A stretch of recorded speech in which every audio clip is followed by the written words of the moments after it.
Hello साथीहरु, आज म तपाईहरुलाई जीमेल एकाउन्ट कसरी रिमुभ गर्ने, मोबाइलबाट जीमेल एकाउन्ट, गुगल एकाउन्ट कसरी हटाउने, रिमुभ गर्ने भन्ने बारेमा सिकाउन गइरहेको छु। धेरै साथीहरुले भन्ने गर्नुहुन्छ, लामो भिडियो बनाएर सब्स्क्राइब गर, यो गर, उ गर भन्नुहुन्छ, तर म तपाईहरुलाई सब्स्क्राइब गर भन्दैन, किनकि यो सबैलाई चाहिने कुरा हो।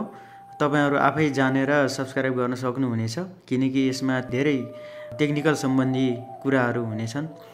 है त, अब ढिलो नगरी म तपाईहरुलाई भिडियोतर्फ लैजान्छु। सर्वप्रथम तपाईहरु जीमेललाई छुनुहोस्। त्यसपछि जीमेलबाट तपाई आफ्नो यो प्रोफाइलमा लोगोमा टच गर्नुहोस्। त्यसपछि म्यानेज योर गुगल एकाउन्टमा टच गर्नुहोस्। त्यसपछि तपाई यो डाटा एन्ड प्राइभेसीलाई टच गर्नुहोस्।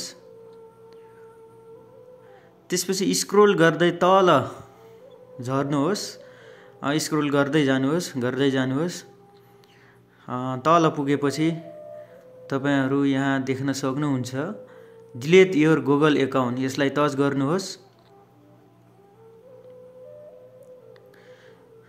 यसलाई टच गरिसकेपछि तपाईको यहाँ आफ्नो जीमेल देखिन्छ। जीमेलमा टच गरिसकेपछि स्क्रोल गर्दै तल यो दुईवटा कोठामा टिक लाउनुहोस्, किनकि यहाँ एग्री गर्नुहोस्।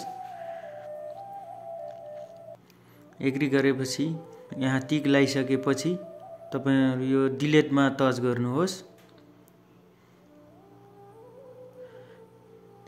डिलिटमा टच गरिसकेपछि तपाईहरुको जीमेल एकाउन्ट मोबाइलदेखि हट्छ।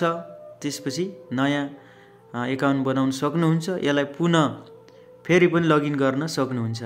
आजको यो जानकारीमूलक भिडियो हजुरहरूलाई कस्तो लाग्यो?